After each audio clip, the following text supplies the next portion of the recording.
Hello, everyone. So, oh Lord have mercy, Nigerian politics. I'm telling you, people, this politics, all of us must gather and tie it. At this stage, where Nigerian politics we don't have the luxury of saying, "Oh, I don't want to participate in politics." No, it's when we have enough people, we have a critical mass that we know can take care of the political situation. That's when we have the luxury to say, "Okay, we don't have to focus on politics to be doing anything." All of a sudden, El-Rufai that sat down, all sorts of nonsense when he was governor doing his bragado. Now he has turned to opposition. I see a lot of people telling him, welcome to opposition. And then there are some people who they feel that they are the ones who have the right to talk. Some of us as like slaves to them. They see us as slaves, and so they feel that we don't have the right to talk. We don't have the right to have a say on certain issues. That's why when you say anything, they will come at you. They will do all sorts of things and whatever.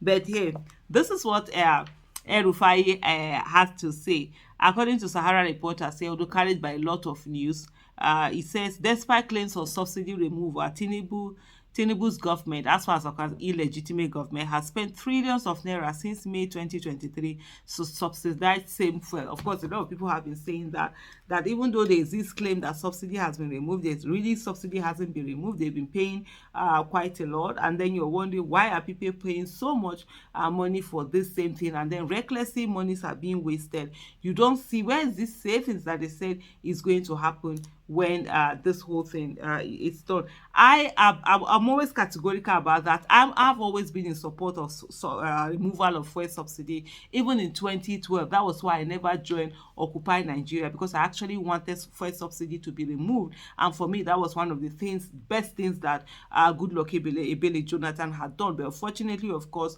with the protests and everything, and the fact that the messaging was not passed the way it should have been at that time, and then of course some of the things that the people then who were protesting against the fuel subsidy removal were saying was that even if they remove this fuel subsidy, they are going to be eating it corruption, and which is what we are seeing now also in this government, that the fact that the fuel subsidy has been removed, people are not feeling that effect. It's money being wasted anyhow in terms of cost of governance, and just that basic wasting of money. So a lot of people have also been saying this. But let me go ahead and read this, what they call the Sahara Reporters statement message here. It says, El-Rufai made this known while speaking on Monday in Maiduguri, Borno State, at the occasion of a capacity building workshop at the International Conference Center, Musa Usman Secretariat, Maiduguri. Nasir El-Rufai, the immediate past governor of Kaduna State, has stated that Bola Tinubu-led administration has been subsidizing petrol known as Premium Motor Spirit (PMS) since its inception in May 2023. Remember, I think it was during his inauguration that he just made that reckless statement like that, just, oh, first subsidy has been removed. Yes, you're going to remove. Like I said earlier, so I absolutely support first subsidy, but there are a lot of things that need to be put in place for that subsidy to be removed seamlessly and for there to be that growth that we need in our country.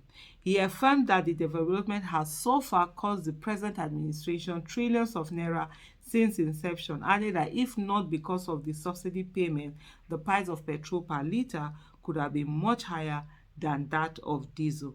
Diesel is currently sold above 1,000 naira depending on the location, compared to PMS, which is about 600 to 750 per litre.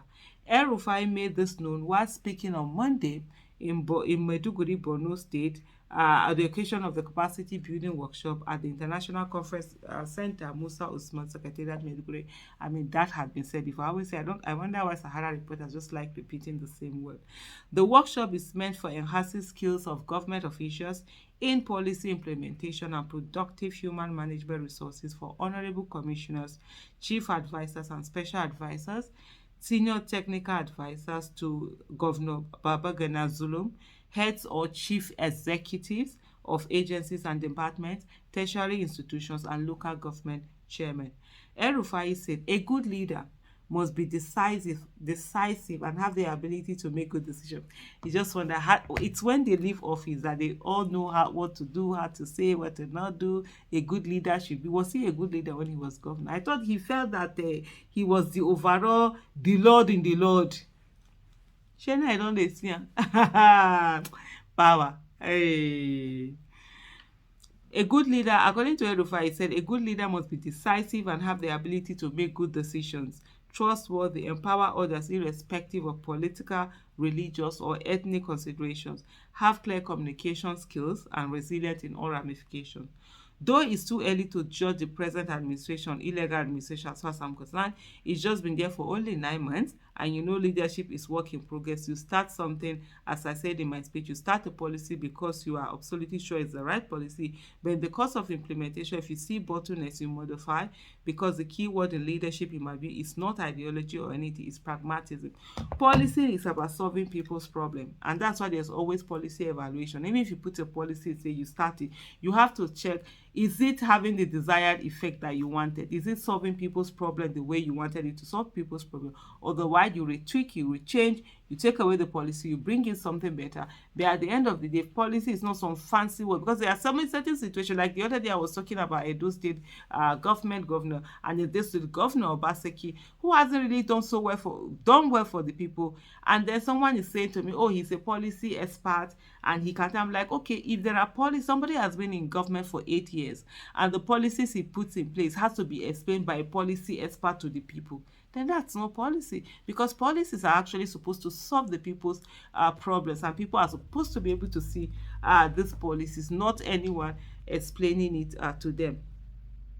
So he said you should always be pragmatic. You're not God. Only God is perfect. So as a good leader, when you make a policy and you started implementing and it doesn't seem to work well, you should have the ability to stand back and say, this is not working. Ooh.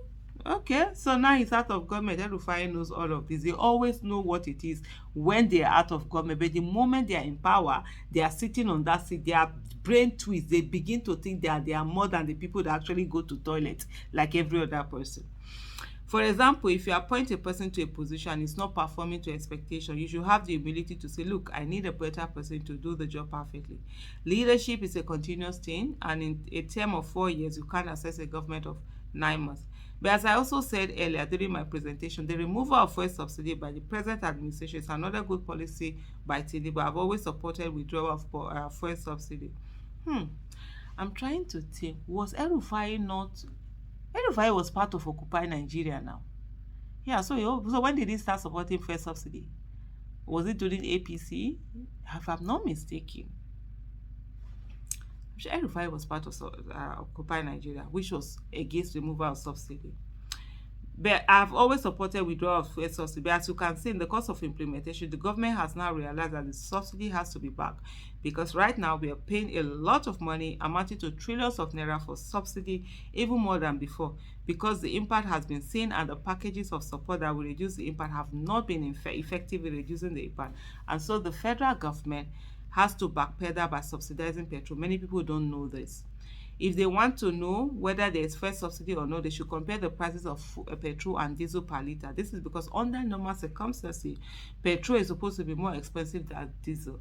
As it is, diesel is above 1,000 naira, while petrol stood at 600 naira per liter. So we're still subsidizing for fuel in Nigeria, according to him. Anyway, all I want to say is that it's only when that power, when the siren that used to blow when they are driving is no longer there, that's when the sense usually comes back.